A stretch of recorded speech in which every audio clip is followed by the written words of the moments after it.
안녕하세요. 하이투자증권 유상훈입니다. 지난해까지 가파른 상승을 보였던 부동산 시장이 최근 하락하는 모습을 보이면서 부동산 시장에 대한 우려와 관심이 높아지고 있는 상황입니다. 그래서 부동산 전문가이신 스마트튜브 부동산연구소 김학렬 소장님 모시고 부동산 전망에 대해서 의견을 들어보는 시간을 마련했습니다. 안녕하세요, 소장님. 네, 안녕하세요. 필명 빠숑으로 유명하신 김학렬 소장님의 양력을 간단히 말씀드리면요. 한국갤럽 조사연구소 부동산조사본부 팀장을 역임하시고 현재 스마트튜브 부동산조사연구소 소장으로 대한민국 부동산 사용설명서 등 다양한 저서와 유튜브 스마트튜브 채널을 운영하고 계십니다.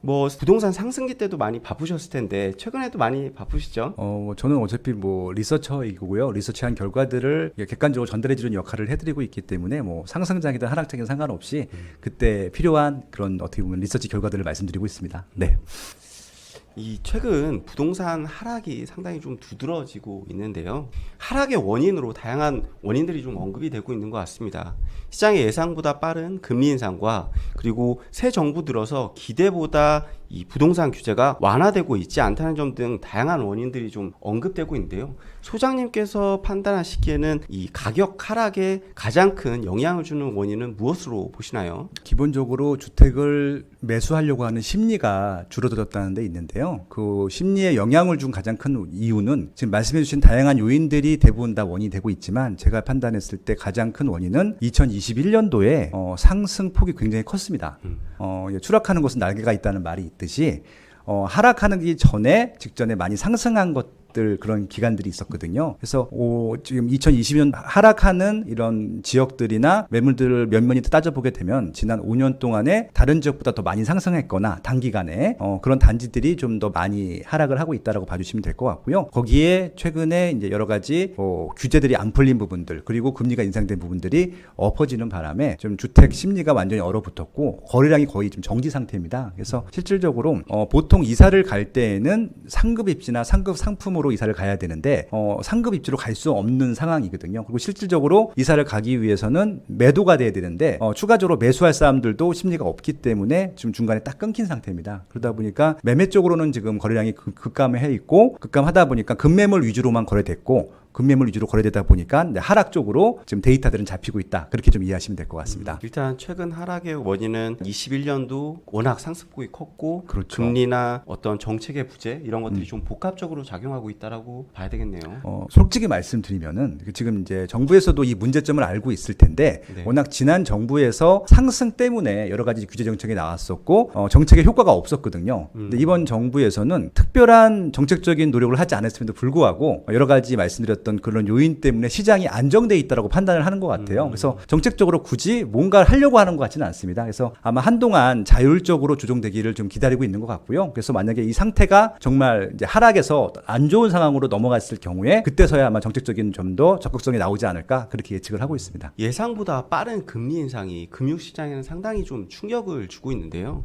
이 가파른 금리 인상이 이어질 경우에는 올해, 지난해 특히 변동금리로 영끌로 매수한 분들의 어떤 리스크가 좀 더 커지지 않을까라는 우려가 최근에 좀 커지고 있는 것 같습니다. 이런 부분은 좀 어떻게 보시나요? 실질적으로 작년까지가 대한민국 역사상 최저금리였었거든요. 그러니까 작년 금리에 대해서 대출과 원금을 갚던 것들 대비 올해의 변동금리라든지 새롭게 대출을 받는 분의 그런 이제 금리 부담 그런 비율을 따져보게 되면 거의 2배 정도 상승한 것으로 보입니다. 그래서 일단 금리 부담이 굉장히 높아진 것은 사실이고요. 그것 때문에 주택 그러니까 구매 의지도 꺾여 있고요. 실질적으로 만약에 영끌에서 작년 이전에 매수를 했다, 대출을 많이 받았다 하시는 분들 같은 경우는 당연히 부담이 커졌고요. 그 부분들 때문에 급하게 이것들을 매도하려고 하는 수요들이 지금 남아 있습니다. 그 외에 금리 부담이라든지 다른 것들 문제가 안 되시는 분들은 좀 관망을 하고 있는 것들이고 최근에 급매물로 거래되는 부분들의 아마 상당수는 그렇게 좀 영끌로 매수하신 분들이 급하게 매도하려는 금리 부담 때문에 그런 매물들이 나와서 좀 저렴하다고 판단되시는 분들이 최근에 좀 거래를 하고 있는 것으로 그렇게 좀 이해를 하고 있습니다. 최근 부동산 가격이 하락을 하고 있지만 아까 전에 잠깐 언급하셨듯이 거래량이 워낙 줄어서 네. 이 부분을 의미 있는 하락으로 보지 않는 의견들도 많이 있는 것 같더라고요. 이 부분은 좀 어떻게 생각하시나요? 저는 이제 리서처이기 때문에 통계 분석을 하는 게 제 일입니다. 그래서 통계를 분석하는 리서처로서 말씀을 드리게 되면 특히 지금 서울 같은 경우는 거래량이 분석을 하기에는 좀 너무 부족한 그러니까 좀 미미한 왜냐하면 오차가 너무 크기 때문에 그러니까 어떻게 좀 비교를 해드리면 좋겠냐면요. 실질적으로 2020년까지 정상적인 시장이었을 때는 서울의 한 달 아파트 거래량이 적게는 5천 건, 많게는 2만 건, 그래서 1만 건 전후로 거래가 됐었어요. 근데 2021년도부터 거래량이 급감을 해서 2020년 대비 2021년도 거래량은 한 5천 건 전후, 그리고 2021년도 대비 2022년 현재 거래량은요 1,000건 전후거든요. 그러면 정상적인 시장보다 10분의 1 토막이 난 거예요. 그러니까 이게 어떤 의미가 있냐면은 10분의 1 토막이라고 하는 것은 90% 거래가 안 되고 있다고 하는 것들인데 90% 거래는 정상적인 거래잖아요. 이 정상적인 거래 가지고 평균을 내야 되는데 평균을 낼 정상적인 거래는 없고 말 그대로 극단치만 지금 거래가 되고 있어요. 그래서 신고가가 갱신되는 지역이 지금도 있습니다. 이번 주에도 신고가 갱신된 지역이 강남구에 한 건, 서초구에 한 건이 나왔어요. 그러니까 그렇게 좀 입지가 좋은 데들은 지금 이 시장에서도 신고가가 갱신되고 있는데, 그리고 또 신고가가 아니라 작년 대비 급매물, 요새 많이 나오는 대로 아파트 한 단지가 뭐 2억 3억이 빠졌다 이렇게 거래되는 것들도 좀 많이 나오고 있거든요. 그래서 양쪽의 극단치들의 평균이기 때문에 지금 신고가 거래되는 것은 거래가 건수가 별로 없고 대부분 건수는 급매물 거래이기 때문에 평균으로 보게 되면은 시세가 하락하는 것처럼 보이지만 아까 말씀드린 대로 90%의 거래가 정상적인 거래가 없거든요. 그래서 이것들을 정말 하락장으로 봐야 되는지에 대해서는 아마 전문가들마다 어떤 관점에서 보느냐에 따라서 다른 의견이 나올 수 있을 것 같고요. 그리고 지역마다 좀 다를 것 같기도 해요. 그러니까 서울은 저는 하락장이라고 보고 있지는 않고요. 그냥 관망장, 조정장 정도로 보고 있고 실제로 하락장이라고 할 수 있는 지역들은 뭐 대구라든지 뭐 세종이라든지 대전이라든지 이런 지역들은 지금 하락장으로 봐도 무방한 지역이기 때문에 지역별로 좀 이건 나눠서 평가를 해야 된다. 그렇게 말씀드리고 싶습니다. 근데 이런 의견들도 말씀을 해주시더라고요. 결국에는 지난해에도 상승작을 이끌 때도 거래량은 많이 줄어 거래량으로 상승을 했기 때문에 지금도 거래량이 줄면서 하락하는 모습은 뭐 당연한 거 아니냐라는 말씀도 하시더라고요. 그럼요. 일단 거래량이 준 지역 중에서도 하락하는 지역들, 아까 말씀드린 대로 대구, 세종, 대전 같은 경우는 거래량이 줄었어요. 근데 거기는 확실히 하락장으로 볼 수 있는 것들이 매수자보다는 매도자들만 있고, 심지어는 신축이든 구축이든 상관없이 다, 그리고 전세가까지 다 빠지거든요. 이런 것들은 실질적으로 실거주 수요, 그러니까 실제 거래 수요가 줄었다라고 볼 수 있는데 서울 같은 경우는 좀 다른 게 어떤 것들이냐면은 이사들을 안 가요. 그냥 거기 눌러 살고 있거든요.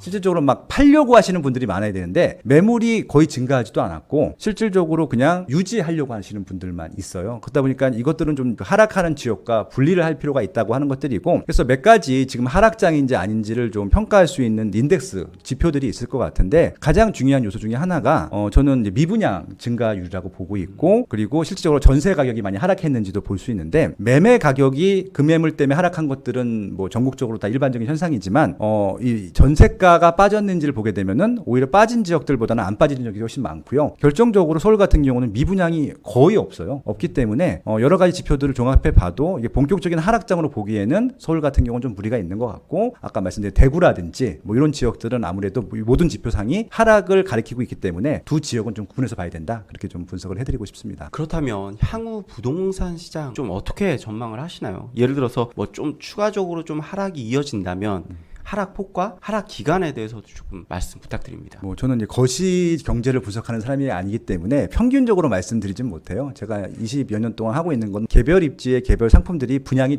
된다고 하면은 분양가를 얼마큼 받을 수 있을지, 그러니까 시장에서 수요가 얼마큼 있고 그 수요자들이 지불할 수 있는 가격대를 상품별로 분석하는 게 제 일일 텐데 그렇게 말씀드리는 게 오히려 더 도움이 될 것 같습니다. 네. 왜 그러냐면은 평균으로 뚱쳐서 말씀드리게 되면요, 그 평균의 오류라고 하는 게 있어요. 왜냐면은 한계가 있는 게 평균에 해당되는 건 아무것도 없습니다. 아까 말씀드린 대로 신고가가 갱신되고 여기는 하락을 하고 있는데 이걸 평균돼서 무슨 의미가 있겠어요. 그래서 서울이 몇 프로 하락한다 이렇게 접근하시기보다는 내가 뭐 이사하고 싶고 사고 싶은 매물들의 이런 추이들을 좀 보시는 게 맞을 것 같다라고 말씀을 드릴 수 있을 것 같고요. 그래서 그런 기준으로 전망들을 해보자고 하면은 앞으로 조금 더 조정이 될 지역들의 법들을 좀 알려드리도록 하겠습니다. 일단 이 하락을 하려고 하면은 전에 많이 올라야 되거든요. 그래서 2021년도 시세 기준으로 혹은 2020년도나 2021년도에 많이 오른 지역들, 그러니까 평균보다 훨씬 더 많이 오른 지역들 중에서 입주 물량들이 좀 많은 지역들이 있어요. 그런 지역들은 하락을 할 수밖에 없습니다. 왜냐하면 선택의 폭이 많기 때문에 구축도 있고 분양하는 것도 있고 신축 입주하는 것들도 있기 때문에 이렇게 수요자 소비자들은 한정된 상황에서 물량이 많게 되면은 조정이 될 수밖에 없다라고 하는 것들이고, 그래서 실제 조정이 되는지는 어떻게 보시면 되냐면은 전세가가 하락을 합니다.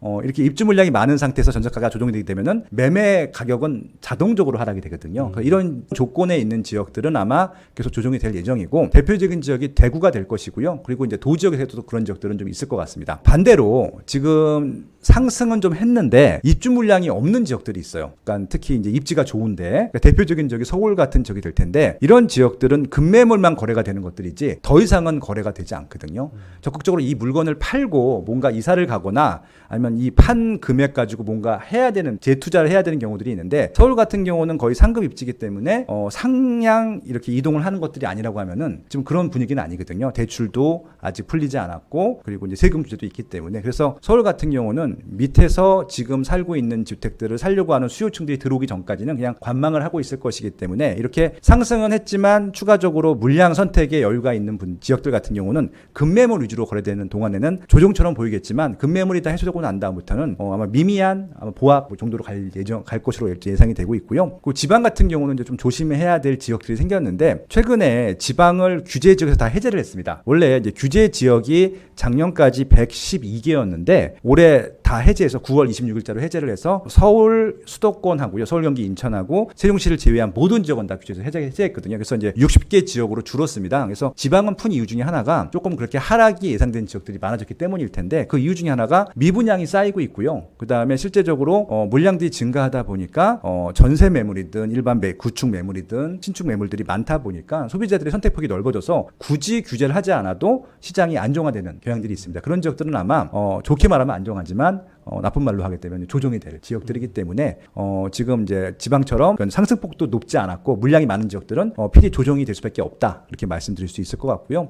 그리고 이제 원래 수요가 별로 없어서 이게 상승도 많지 않았고 그래서 또 상승이 많지 않기 때문에 공급도 많지 않았던 지역들이 있어요. 그러니까 지방의 중소도시 지역들일 텐데 막 그런 지역들은 단기간 상승할 수는 있어요. 왜냐하면은 투자 수요층들이 들어가거든요. 지금 투자 수요층들이 갈 데가 없기 때문에 비규제 지역에 지금까지 오르지 않았던 싼 아파트들은 전략적으로 투자를 하시는 분들이 있거든요. 그런 지역들은 단기간 올라갈 수 있는데 이런 말씀들을 왜 드리냐면요. 단기간 올라가는 것들 때문에 따라 이렇게 묻지마 투자를 할 수 있는 좀 어떻게 보면 리스크가 있기 때문에 그렇게 투자에 대해서 잘 모르시는 상태에서는 투자하는 것을 좀 비추천합니다. 그래서 그런 부분들. 그래서 결국 이제 정리를 하게 되면은 아마 지금 세 가지 지역들은 이제 아마 그 단기간 오르거나 빠지는 지역들이 될 것 같고 대부분 다 보합 지역이 될 거라는 말씀이고요. 그 기준들은 제가 말씀드린 것들을 잘 조합해 보시면은 전국에 226개 시군구가 있는데 대부분 다 해당이 될 것으로 예상이 됩니다. 아무래도 과거에 많이 오르고 공급이 늘어나는 지역이 아무래도 하락폭이 조금 그렇죠. 클 수 있다. 서울이나 이런 지역은 공급이 충분하진 않기 때문에 양호한 하락 조정 정도를 그렇죠. 볼 수 있다라고. 그리고 작년에 워낙 많이 오른 지역들은 조정이 될 수밖에 없고 그러니까 이게 오를 때 어떤 문제들이 생기냐면은 입지 분석을 한다라고 하는 것은 이제 세 가지를 분석하는 것들인데요.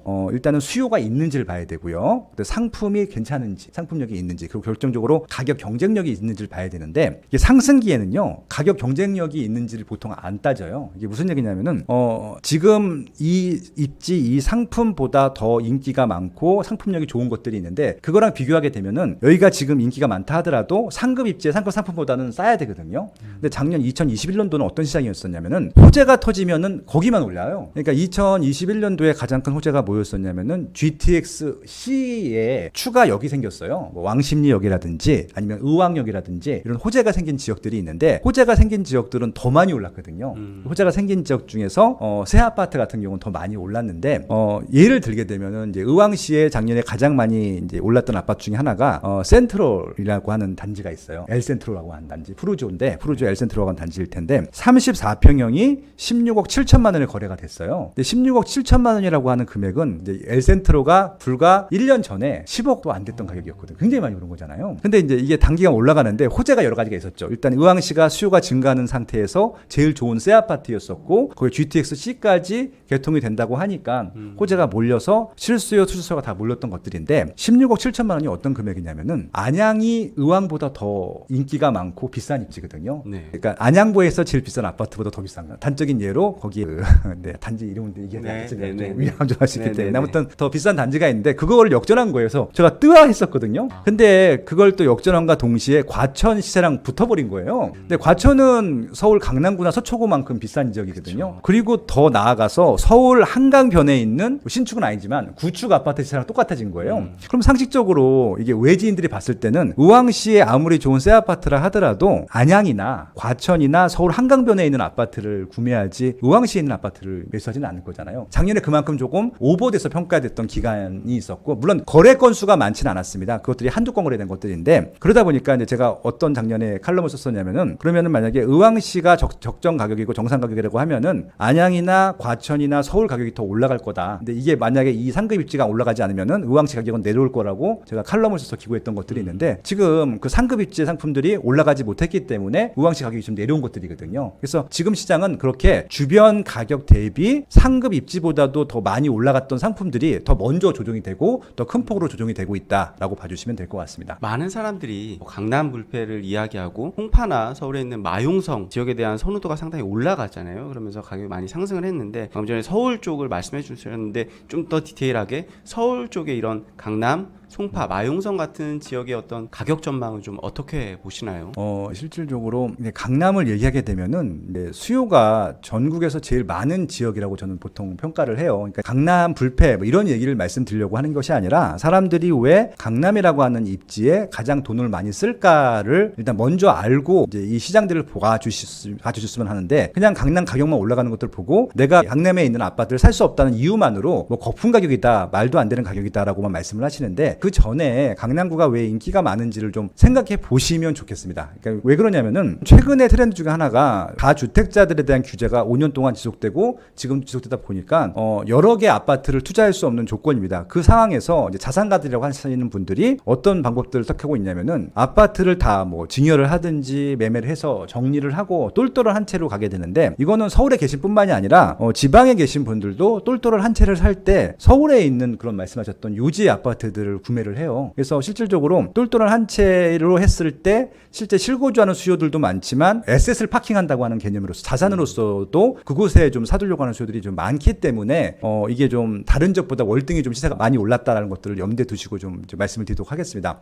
이것이 2000년도부터 해서 이제 지난달까지 좀 소위 말해서 잘 나가는 입지들의 평균 아파트 시세예요. 대치동이 있고 압구정동이 있고 잠실이 있고 반포동이 있습니다. 말만 들어도 뭐 굉장히 선망의 입지들이요. 강남구, 서초구, 또 송파구에서도 특히 좀 인기가 많은 지역들일 텐데요. 실질적으로 지금 중간중간에 제가 보여드리고 싶은 것들은 뭐냐면은, 저희가 비싸다는 걸 보여드리고 싶은 게 아니라 조정되는 구간들이 꽤 많아요. 네. 지난 22년 동안에 중간중간 빠지는 곡선들 많이 보이시죠. 근데 궁극적으로 우상향을 했단 말이죠. 네. 그러니까 지금 아마 단기적으로는 조정이 될 수도 있어요. 그러니까 좀 많이 오르고 빠지고 많이 오르고 빠지고를 반복하는데, 궁극적으로는 계속 우상향을 합니다. 근데 재밌는 게 뭐냐면은, 원래 2000년도에 가장 비쌌던 아파트는 압구정 현대 아파트였어요. 네. 주황색일 텐데, 그 노란색이 반포동에 있는 반포주공 1단지 아파트의 시세거든요. 네. 쌌어요. 거의 절반 가격이었잖아요. 근데 저 노란색 선이 어느 순간 역전을 합니다. 저게 2010년도 전후였을 텐데, 반포주공 1단지가 사업 시행 인가를 받고 나서 가격이 점핑이 됩니다. 그러니까 이게 무슨 얘기냐면은, 지금 저 입지들, 저 단지들 같은 경우는 입지 가치로 평가받았을 때는 좀 유사했었는데, 어느 순간 한 단지가 재건축 이슈가 터져서 재건축 시기가 지나가서 이제 완성도가 높아지기 시작했을 때부터 가격이 치고 올라가거든요. 상품 경쟁력이 높아지는 것들이죠. 그래서 실질적으로 반포주공 1단지가 압구정 현대아파트의 절반 가격이었었는데, 지금은 거의 뭐 1.5배 더 비쌉니다. 왜냐면은 반포주공 1단지는 좀 2주 철거를 하고 있고, 압구정 현대아파트는 이제 조합 설립 인가거든요. 그래서 이제 저런 부분들. 그래서 중간에 조정되는 기간들이 분명히 있을 것 같아요. 많이 오르고 조정되고 반복할 텐데, 지금도 압구정 현대아파트라든지 저 잠실은 잠실주공 5단지거든요. 그리고 이제 저 대치동에 있는 것은 음마아파트입니다. 음마아파트. 그래서 이제 지금 음마아파트와 지금 압구정 현대아파트와 잠실주공 5단지는 아직까지 재건축 추진위원회 단계라든지 조합 단계일 텐데, 저 단계에 있는 것들은 미미하지만 계속 꾸준히 오르락내리락 반복하면서 상승을 하고 있는 것들이고요. 일단은 재건축이 임박한 반포주공 1단지는 하락을 잘 하지 않아요. 결국은. 그래서 이제 이게 어떤 말씀을 드리고 싶은 것들이냐면은, 재건축 이슈가 있는 호재가 있는 아파트들 같은 경우는 실거주 목적이기도 하지만 투자 수요성도 있기 때문에 저 아파트를 기준으로 생각하시 보시면 될 것 같아요. 왜냐면은 재건축은 시간이 많이 걸리기 때문에 중간에 올랐다가 뭔가 악재들이 겹치게 되면 빠집니다. 그러니까 지금 아마 서울에 있는 아파트들 중에서 빠지는 것들이 있다라고 했을 때는 저런 이슈가 있을 수 있을 것 같고요. 다만 반포주공 1단지처럼 곧 재건축을 해서 새 아파트로 바뀔 아파트들 같은 경우는 이런 하락 시장에서도 거의 단단하게 하락을 하지 않거든요. 그래서 저런 기준으로 아마 상급 입지들을 보시게 되면은 강남구나 뭐 송파구나 아니면 서초구 같은 경우는 단기간 조정은 있을지 모르겠지만 여러 가지 이유 때문에 우상향할 수밖에 없다라는 것들, 특히 저렇게 재건축 이슈가 있는 아파트들은 우상향할 수밖에 없다는 말씀을 좀 드려보고 싶은 겁니다. 그래서 미래 가치가 있는 지역들은 저런 관점으로 좀 접근했으면 좋겠다라고 좀 말씀드릴 수 있을 것 같고요. 네.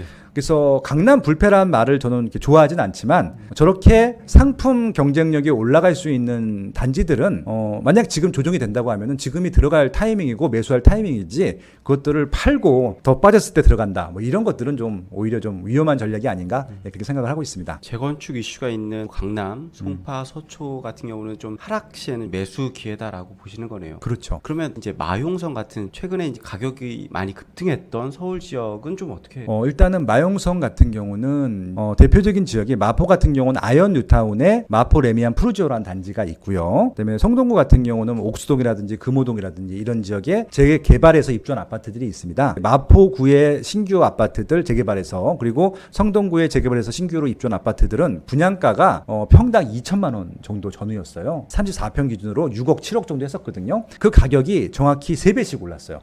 3년 동안에. 그러니까 2017년도 전후로 아마 입주하기 시작했을 텐데 그러다 보니까 제가 봤을 때도 그 지역이 입지가 아주 좋은 입지는 아니었어요. 가보시면 아시겠지만 지금도 언덕이고 주변이 정돈이 안 돼 있어요. 근데 이제 뉴타운이고 많은 재건축이 이루어지다 보니까 새 아파트 호재 때문에 단기간 수요가 급증했고 아마 주변에 있는 구축들 대비 많이 올랐고 심지어는 강남권에 있는 아파트들보다 훨씬 더 많이 올랐거든요. 이제 이렇게 생각하시면 될 것 같아요. 마포 레미안 푸르조가 지난 5년 동안에 가장 언론에 많이 언급됐던 아파트 중에 하나일 텐데 아현동에 있습니다. 굉장히 큰 아파트고요. 그 아파트가 6억 원에 2012년도에 분양을 했는데 완전 미분양이었어요. 그때까지만 하더라도 아현동의 이미지는 별로 좋지 않거든요. 굴다리, 그다음에 뭐 사창가, 유흥업소. 근데 지금 뉴타운이 되면서 그게 다 없어지고 새 아파트들이 몇 개 들어오다 보니까 깔끔하고 많은 분들이 좋아하는 입지가 됐고 새 아파트가 입주해서 2014년도부터 오르기 시작해서 2017년도로 되니까 18억부터 21억 정도 사이의 금액이 되는 거예요. 근데 그 금액이 어떤 금액이냐면은 강남구 역상동에 있는 10년차 구축 아파트 금액이었던 거예요. 예. 그러면 이제 사람들이 생각했을 때 이제 판단을 해야 되는 거죠.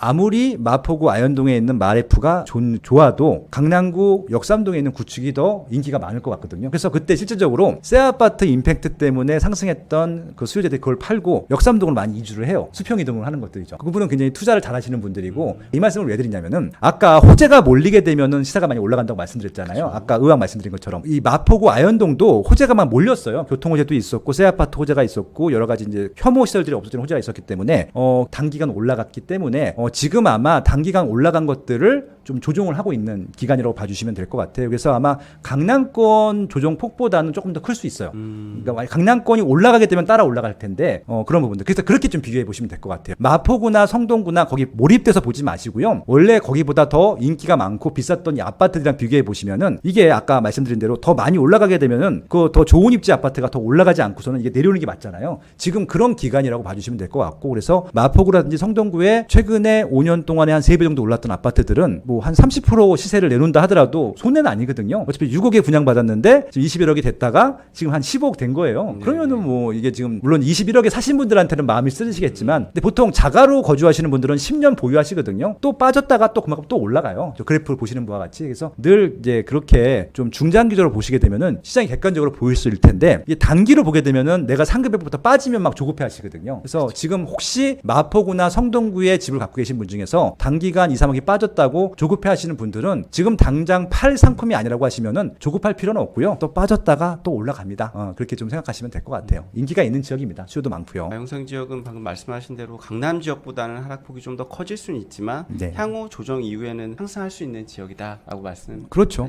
예, 서울 같은 경우는 2020년 이후에 대규모 입주가 거의 없어요. 물론 이제 지역에 따라서는 내년에 강남구에 몇천 세대가 입주하는 것들이 있긴 한데 그것이 뭐 서울 시장에 크게 영향을 줄 것 같지는 않고요. 마포구라든지 성동구에 또 입주 물량이 많이 없거든요. 그래서 좀 정상적인 시장이라고 보고 있고 단기간 많이 올라갔던 것들을 시장과 좀 협의하는 과정이다. 그렇게 좀 봐주시면 될 것 같습니다. 아까 전에 잠깐 대구 지역 말씀해 주셨는데요. 네. 이렇게 언론 기사를 보면 대구나 인천 같은 지방 광역시들 중심으로 공급이 지속적으로 좀 확대되면서 부동산 하락폭이 좀 더 커지고 있는 것 같습니다. 이런 지방 광역시를 중심으로 좀 향후 부동산 시장 전망에 대해서도 좀 말씀 부탁드립니다. 일단 이제 수요라고 하는 부분들을 좀 고려해 보시면 좋겠는데요. 그러니까 인천 인천 광역시들이 6개가 있는데 인천은 조금 다른 수요고요. 지방 광역시는 또 광역시들을 분석을 해야 됩니다. 이게 무슨 얘기냐면은 지방 광역시들은 그러니까 거기가 중심지이기 때문에 자체 수요만 갖고 분석을 하면 된다는 얘기고요. 인천은 솔직히 말씀드리면 중심지는 아닙니다. 서울의 배후 수요지거든요. 그래서 인천은 따로 분석하면 안 되고 서울과 같이 분석을 하면 좋겠다라고 일단 제안을 드립니다. 일단 광역시를 간단하게 좀 말씀을 드리면은 지금 제일 안 좋은 시장은 대구라고 말씀드렸고, 대구가 안 좋은 이유는 지난 10년 동안을 계속 상승만 했어요. 조정도 안 됐습니다. 근데 최근 3, 4년 동안 공급이 집중적으로 됐어요. 왜냐면은 상승장이었었고 시장이 좋았고 가격도 부담스럽지 않았기 때문에 거의 모든 건설사가 대구라는 시장에다 매달려서 정비 사업이든 신도시 사업이든 막 했었거든요. 그 물량들이 2020년, 2021년도에 몰린 거예요. 그러다 보니까 2022년도부터 입주장이 시작된 단지들이 많기 때문에 전세가가 빠졌고 전세가를 맞추지 못하다 보니까 이제 이게 좀 급매물로 내놓을 수밖에 없는 상황이었던 것 같고요. 그리고 또 신규 아파트를 분양받은 세대 같은 경우는 이사를 해야 되다 보니까 구축을 또 저렴한 가격으로 80밖에 없는 조건이기 때문에 구축도 빠지고 신축도 빠지고 지금 이런 상황입니다.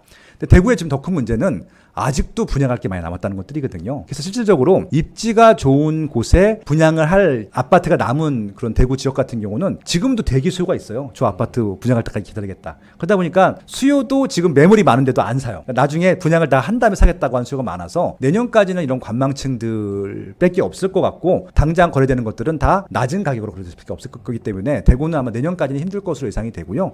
대구를 제외한 나머지 지역들은 크게 문제가 되는 지역들은 없어요. 대전이 조금 이제 문제가 됐었는데, 대전은 생각보다 여기는 이제 기존의 입주 물량들이 많았기 때문에 신축들보다는 구축들이 신축으로 이사가 되는 수요들 때문에 조정이 많이 됐던 것들이고요. 신축은 인기가 여전히 많습니다. 대전 같은 경우는 대전에 그렇게 시세 하락이 됐는데 대부분 다 구축 시세 하락이었었고요. 분양을 하게 되면은 완판이 돼요. 아직도 대전은 아직도 분양이 완판됩니다. 그래서 대구와는 좀 다른 분위기라는 말씀을 드려보고 싶은 것들이고, 부산도 그냥 정상적인 시장, 그러니까 물량이 많았던 지역들은 조정이 되고 있고 물량이 없었던 지역들은 그냥 보합, 그렇게 좀 보시면 될 것 같고, 최근에 부산 진구의 양정동에 한 대형 아파트가 분양을 했는데 청약 통장이 38,000개가 들어왔어요. 그러니까 아직까지는 신규 아파트에 대한 수요가 남아있는, 부산은 그게 정상적인 시장이고요. 울산과 광주도 그냥 지금 매수 심리가 꺾여서 그렇지 그러니까 외부에서 투자자들도 안 들어오고 자체 수요만으로 거래하기에는 좀 부족하기 때문에 거기도 그냥 잠잠하게 거래가 되고 있는 시장이라고 봐주시면 될 것 같습니다. 결론부터 말씀드리면은 지방 광역시 중에서는 지금 대구만 문제이고요. 나머지는 그냥 정상적인 시장이라고 봐주시면 될 것 같습니다. 그리고 지방 같은 경우는 좀 호재 중에 하나가 규제 지역이었거든요. 모든 광역시가 규제에서 다 풀렸어요. 이게 어떤 의미가 있냐면은 실수요자뿐만이 아니라 투자자들도 내려갈 수 있는 조건이기 때문에 만약에 지금 살짝 조정이 된 지역들 중에서 괜찮은 입지에 괜찮은 상품들 같은 경우는 오히려 지방 광역시 같은 경우는 투자 수요도 갈 수도 있겠다라는 생각이 들기도 합니다. 물론 많지는 않겠지만, 그래서 지방은 대구와 대구 외 광역시로 좀 나눠보시고 분석해 보시면 좋겠다라고 제안을 드리고 싶고요. 인천은 대구랑 같은 상황이긴 해요. 입주 물량이나 여러 가지 상황을 봤을 때. 근데 인천은 다른 이유 중에 하나가 인천 자체 수요나 자체 경쟁력은 많지 않아요. 근데 서울이 워낙 지금 신규 입주 물량이 적거든요. 근데 서울은 수요가 계속 증가하고 있는 지역 중에 하나예요. 그러니까 지금 전국에서 서울, 경기도만 수요가 증가하고 있거든요. 그래서 서울은 아파트가 없기 때문에 대부분 경기도나 인천에서 그 수요들을 받아주고 있거든요. 그래서 만약에 서울에 올라온 수요들이, 그러니까 인천 자체가 아니라 서울로 출퇴근하실 분들 중에서 서울의 비싼 가격을 감당할 수 없는 분들은 인천으로 갑니다. 한 칸씩 밀리는 거죠. 지방 분들 중에서도 강남구에 가실 분들이 있잖아요. 그런 분들은 강남에 가는 것들이고, 한 칸씩 밀려서 서울 끄트머리에 있는 뭐 강서구에서 부천으로 가든지 아니면은 뭐 이렇게 뭐 계양구나 아니면 부평구로 가든지 이렇게 밀리는 것들이거든요. 그래서 결국은 인천은 지금 입주 물량도 많고 분양할 거 많긴 하지만 서울 수요층들이 받아줄 수 있다라고 하는 지역들은 괜찮을 것 같고요. 아니면은 자체 수요도 안 되고 서울 수요도 관심이 없는 지역이나 단지 같은 경우는 대구처럼 어느 정도 조정이 될 것이다. 그렇게 좀 분석을 해보시면 될 것 같습니다. 서울 지역은 인구는 정체되고 있는데 계속 수요는 올라간다는 건 역시 투자 수요가 높아지고 있다라고 봐야 되는 건가요? 투자 수요라고도 할 수 있고 실수요라고도 할 수 있는데, 이게 적극적으로 투자를 한다라기보다는 실수요 위주의 장기적인 투자 수요라고 봐주시면 될 것 같아요. 이것들을 잘 이해 못하시는 분들도 있을 텐데, 서울은 인구가 줄고 있습니다. 실질적으로 서울의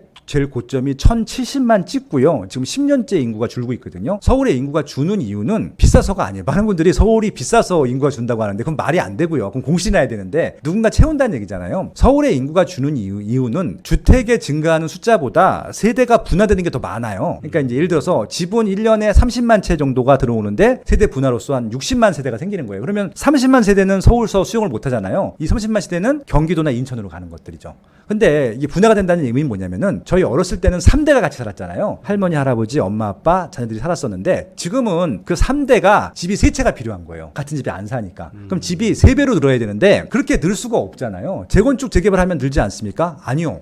재건축을 하면 조금 늘고요. 재개발을 하면은 줍니다. 왜냐면은 재개발을 하는 지역들은 세대가 많아요. 예를 들어서 다가구 주택이 보통 9가구가 사는데 다가구 주택 한 채를 재개발하게 되면은 아파트 한 채만 주거든요. 나머지 8가구는 나가야 돼요. 이런 구조거든요. 그렇기 때문에 정비 사업을 하면 할수록 오히려 서울에는 신규로 좀 증가하는 주택수보다는 분화되는 세대수가 많기 때문에 경기도나 인천에 좋은 일을 해주고 있는 거죠. 수요를 공급해 주기 때문에. 그래서 서울은 아마 한동안 정비 사업이 진행되면 진행될수록 아마 세대수는 증가하겠지만 인구는 줄 겁니다. 그러니까 서울 인구가 주는 것은 당연한 것들이고 인구가 줄면 줄수록 가격은 더 올라갈 겁니다. 왜냐면은 서울 살다가 경기도나 인천으로 소위해서 밀려나신 분들은요. 경기도나 인천 시민이라고 생각하지 않아요. 서울의 잠재 수요층이라고 생각하고 있기 때문에 언제든 서울로 복귀할 생각들을 하고 있거든요. 그래서 그분들이 서울을 포기하지 않는 이상 서울은 계속 가격이 올라갈 수밖에 없는 구조고 지금처럼 여러 가지 이벤트 때문에 악 조건 때문에 조정이 되는 것들은 잠시고 결국은 다시 회복할 수 가능성이 높다라고 하는 겁니다. 물론 서울의 모든 지역이 그렇다는 얘기는 아닙니다. 이런 얘기하면 항상 이제 문제가 생기는 것들이 서울이면 다 오른다고 했잖아요라고 반문하시는 분들이 있는데 서울이라 하더라도 인천이나 경기도보다 인기 없는 지역들이 굉장히 많아요. 그러니까 경기도인데 서울보다 비싼 지역들도 있고요. 그건 서울보다 수요가 많다는 것들이거든요. 대표적인 적이 과천이고 성남 분당이고 하남 광명은 서울의 중위권보다 훨씬 더 시세가 높아요. 그러니까 이런 지역들과 비교했을 때 뭐 금천구, 도봉구, 중랑구, 구로구 이런 데들은 경쟁력에서 집니다. 그런 지역까지 말씀드리는 것이 아니라 서울에 우리가 가고 싶은 입지들은 대부분 그렇다는 말씀을 좀 드려보고 싶은 것들이죠. 그래서 실질적으로 서울과 경기와 인천 같은 경우는 이 삼각편대로 같이 분석하시는 것이 바람직하다라고 좀 제안을 드리겠습니다. 지역마다 차이는 좀 있겠지만 부동산을 다시 사야 하는 시기는 언제로 보시나요? 만약에 이 바닥을 예상할 수 있는 지표나 주목해야 할 변수가 있다면 좀 말씀 부탁드리겠습니다. 이거는 아까 말씀드린 대로 전체 대한민국 이렇게는 다 답이 없고요. 그렇게 말씀하시는 분이 있다고 하면 거짓말쟁입니다. 지역마다 상황이 다 다르기 때문에 그렇고요. 실질적으로 지금도 빠지는 지역들이 있고 신고가가 나오는 지역들이 있잖아요. 이거 분명히 기억하셔야 될 것 같고요. 정상적인 시장이라고 하면은 상승과 하락이 동시에 존재하거든요. 결국은 아까 말씀드린 대로 상승할 거랑 하락하는 것들을 구분하시는 게 좋겠다라고 말씀을 드리고 싶은 겁니다. 다만 지금은 상승하는 것들보다 하락하는 게 더 개수가 많을 뿐이고요. 그렇게 좀 이해하시면 될 것 같습니다. 그리고 또 이게 무주택자들이 집을 사는 기회하고 1주택자들이 이사하는 기회하고 다주택자들이 추가적으로 집을 사는 기회는 좀 다르고 타이밍도 다릅니다. 그것 좀 각각 좀 말씀드리고 싶은데요. 일단 다주택자부터 말씀드리도록 할게요. 이것들은 알아서 판단하셔야 돼요. 다주택자 같은 경우는 왜 그러냐면은 다주택자들은 투자성이 강하기 때문에 투자는요 시장이 좋을 때 투자하지 않거든요. 가격이 쌀 때 하는 것들이잖아요. 그래서 입지와 상품을 보기보다는 내가 산 가격보다 올라갈 수 있으면 투자를 하는 것들이고 다만 내가 뭔가 투자를 했는데 본진이 피해를 보게 되면 안 되거든요. 근데 지금은 다주택자 규제를 하고 있기 때문에 내가 집을 한 채 추가함으로써 만약에 내가 집 한 채 있었는데 추가되면 2채가 되잖아요. 그렇게 되면은 나중에 내가 본진 살고 있는 집도 비과세도 못 받고 세제 혜택도 못 받거든요. 그러니까 그런 것들은 잘 감안하셔서 감안하고도 투자할 수 있는 지역들이면 투자도 되는데 그것들은 아까 말씀드린 대로 지방 같은 경우는 좀 비규제적이기 때문에 아마 투자할 지역들이 좀 생길 것 같아요. 그래서 이제 그런 지역들은 단기적으로 보셔야 됩니다. 중장기적으로는 안 되고요. 왜냐하면은 내 본진에 문제가 생기면 안 되니까. 그래서 그렇게 좀 접근하시면 된다고 말씀드리고 싶고요. 대다수를 차지하고 있는 무주택자들이나 1주택자들을 좀 얘기를 말씀드리고 싶은데 1주택자들은 지금 시기에 가장 좋은 건 뭐냐면요. 갈아타기 하시는 거예요. 갈아타기. 그러니까 이게 지금 언제 바닥이냐. 바닥 때는 갈아탈 수 없어요. 바닥 때는 매물이 없을 겁니다. 정확하게 매물이 아예 없어지는 시기가 바닥이거든요. 반등할 테니까. 그다음부터 이제 하나씩 풀 때마다 가격이 올라가기 때문에 이렇게 적당하게 조정될 때 갈아타는 겁니다. 이 말씀을 왜 드리냐면요. 상승장일 때는 갈아타면요. 비용이 많이 들어요. 왜냐하면은 보통 상급 입지나 상급 상품으로 갈 텐데 아까 그 그래프를 보셨는지 모르겠지만 보통 이렇게 점점 상급 입지가 더 기울기가 높거든요. 그래서 벌어지게 되면은 투자 금액이 더 많이 들어가는 거예요. 그래서 조정기 때 좀 그래프가 붙습니다. 이 붙었을 때가 갈아타는 비용이 가장 조금 들 때거든요. 그래서 적극적으로 지금 조정기라고 판단되면은 지금 상급 입지나 상급 상품으로 갈아타는 것들은 적극적으로 해볼 만한 시기다라고 말씀드릴 수 있을 것 같고요. 근데 이것은 자기가 어떤 상품들을 원하는지 정확히 알고 있어야 됩니다. 왜냐면은 지금 조정기가 아닌 지역들도 꽤 있거든요. 그런 지역을 또 무리하게 사는 것들보다는 정확히 좀 보신 다음에 들어갔으면 좋겠다라고 말씀을 드리고 싶고요. 그래서 상급 입지나 상급 상품으로 갈 수 없는데요. 대출이 안 나오기 때문에 이 말씀을 왜 드리냐면은 서울은 지금 15억 이상 대출이 안 나와요. 아마 대부분 서울 중위 가격이 12억, 13억이기 때문에 15억 이상 구간으로 가고 싶으신 텐데 갖고 있는 현찰이 없으면 이분들은 못 가거든요. 그럼 대출을 받을 수 없으면 그냥 유지하셔야 돼요. 그러니까 이 말씀을 또 왜 드리냐면은 지금 분위기가 안 좋으니까 일단 팔고 더 많이 빠지면 그때 들어가겠다고 하시는 분들이 종종 있으세요. 그렇게 하시는 건 아니에요. 실거주는. 그건 투자하시는 분들은 그렇게 하시는 게 맞는데 이게 주식 상품이 아니잖아요. 내가 실거주를 언제 할 것인가도 봐야 되고 이 주식과 다르게 주택은 매매할 때마다 거래 비용이 엄청 들거든요. 그거 감안하신다고 하면은 샀다 파는 게 그렇게 이득이 아닐 수도 있다는 말씀을 드려보고 싶은 것들이고 중요한 거는 저점이 언제인지 몰라요. 그게 제일 중요하기 때문에 오히려 조정이 된다고 하면은 상급 입지 상급 상품으로 가는데 적극적으로 갈아타기를 하셔라 라고 제안을 드리고 싶고요. 마지막으로 무주택자 분들일 텐데 제가 아무리 얘기를 해도 90%는 말씀을 안 들으세요. 왜냐면은 주택 거래 경험이 없는 분들은요, 의사 결정이 굉장히 보수적이고 힘듭니다. 그러니까 등기부 등본에 이름이 한 번이라도 올라가 보신 분들은 적극적으로 분석을 하려고 하시는데 일단 이 주택이 없는 분들은 세금 걱정을 하시고요, 대출 걱정을 하시고 금리 걱정을 하시고 세계 경제를 걱정하십니다. 그게 중요한 게 아니거든요. 내가 중요한 거는 지금 내 보금자리를 마련하는 것들인데 일단 내가 가능한 감당할 수 있는 대출 이자를 낼 정도의 대출을 받아서 가장 좋은 입지 상품을 구매하시기를 추천드려요. 이게 조정기 때. 그러면은 일단 사는 순간부터 좀 달라져요. 일단 무주택자분들은요 실패해도 돼요. 그러니까 이거는 손절매해서 내가 샀는데 가격이 빠져서 손절매도 상관없어요. 근데 그 경험치가 좀 필요하거든요. 일단 사면은 다음에 어떤 입지 어떤 상품을 사야 될지 바로 알게 됩니다. 네, 그런 것들 그런 경험들을 하기에 좀 저렴한 지역부터 시작하기를 추천드리는데 그러면은 이제 서울은 비싸다고 하면은 경기도 인천도 좋거든요. 아까 말씀드린 대로 호재가 몰리면 단기간 올라간다고 말씀드렸잖아요. 경기도나 인천 중에서 이런 입지가 좋아지는 호재, 새 아파트가 들어가는 호재가 몰린 것들이 있습니다. 근데 지금 분위기가 안 좋아서 시세가 안 오르거나 거의 분양가 그대로 공급이 되어 있는 지역들이 있거든요. 그런 지역부터 한번 시작을 해보시는 것들을 추천드리고 싶어요. 그러면은 아마 무주택자분들도 좀 인생이 달라지는 하나의 계기가 되지 않을까 좀 제안을 드리고 싶네요. 방금 전에 말씀하신 대로 조정기에 이렇게 갈아타기를 할 만한 좀 장기적으로 좀 유망한 지역이 좀 있을까요? 다행히 저희는 국토교통부에서 지금 열심히 보도자료를 만들어주고 있고 여러 가지 계획들을 많이 만들어주고 있습니다. 보통 이제 미래 가치가 있는 지역들을 사시는 게 좋을 텐데 기본적으로 수요가 중요하고요. 수요라고 하는 것은 그 아파트에 살려고 하는 사람들이 줄면 안 되고 더 늘어야 되는 것들이잖아요. 그럼 보통 그런 사람 수요가 증가하는 것들을 보려고 하면 어떤 것들을 보셔야 되냐면은 기본적으로 일자리가 탄탄해야 됩니다. 일자리가. 그래서 기본적으로 일자리가 많은 강남구 같은 경우는 너무 좋겠죠. 여의도도 너무 좋겠죠. 종로구 중구도 너무 좋겠죠. 이 지역에 살 수 있으면 좋고요. 거기에 살 수 없다라고 하면은 비싸기 때문에 그 지역에 빨리 갈 수 있는 대중교통망이 있는 지역들까지도 전 유효하다고 보고 있고요. 근데 이 교통망이 점점 더 많아지고 있어요. 그런 지역들 좀 보시면 좋겠습니다. 왜 그러냐면은 이미 교통망이 갖춰진 지역들은 또 비싸요. 강남구가 제일 비싼 이유는 일자리가 제일 많기 때문에 그렇거든요. 강남구 인구는 50만이지만 강남구로 출퇴근하시는 분들이 75만 명이에요. 그래서 비싼 것들이거든요. 그래서 강남구로 출퇴근하시는 노선 중에 2호선, 3호선, 7호선, 9호선이 있는데 2호선 라인은 다 비쌉니다. 3호선 라인도 다 비싸고요. 7호선 라인도 대부분 비싸고 9호선 라인은 말할 것도 없는데 이미 갖춰진 노선보다는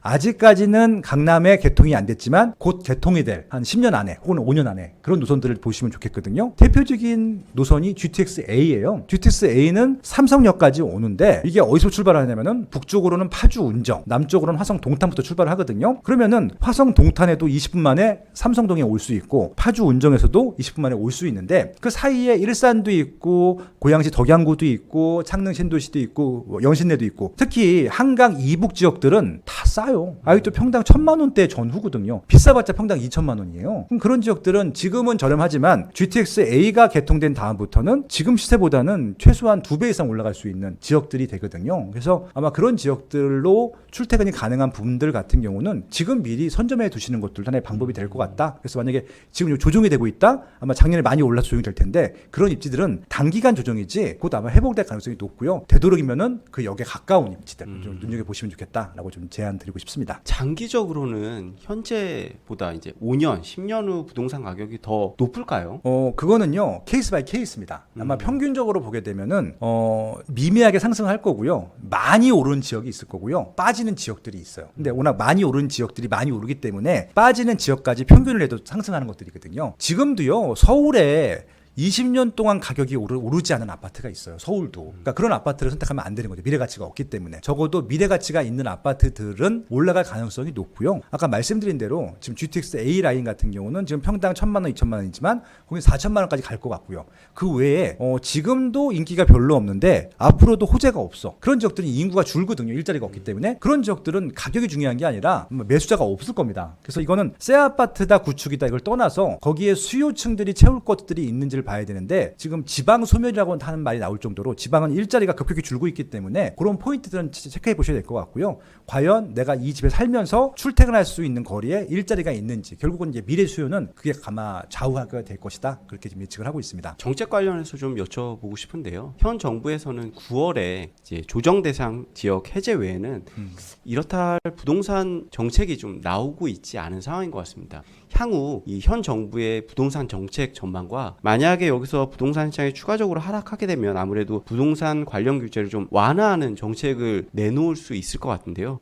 예를 들어서 규제 완화 정책이 좀 나왔을 때 부동산 시장에 어떤 영향을 줄지도 좀 궁금하거든요. 지금은 이제 정부에서 적극적으로 정책을 피고 있지 않은 상황이라고 분명히 말씀드렸고요. 하지만 정부가 어떤 스탠스를 갖고 있는지는 이미 대통령 공약집에 다 나와 있고 거의 전방위적으로 이전 정부가 했던 문재인 정부에서 했던 정책들을 다 뒤집어 깠어요. 그래서 지금 아마 규제했던 것들을 완화 정도로 다 만들어 놨기 때문에 순차적으로 이제 그런 완화되는 것들을 기다리면 될 것 같은데 가장 최근에 나왔던 정책이 8월 16일 대책이었었고요. 그 대책을 보게 되면 대부분 다 나와 있습니다. 가장 중요한 것 중에 하나가 뭐였었냐면은 이전 정부에서는 도심 내 공급을 억제했어요. 그래서 재건축 재개발을 거의 진도를 안 뺐거든요. 서울 같은 경우는 신규로 지정된 재개발 구역이 한 군데역도 없고요. 재건축 같은 경우는 아예 노골적으로 못하게 했거든요.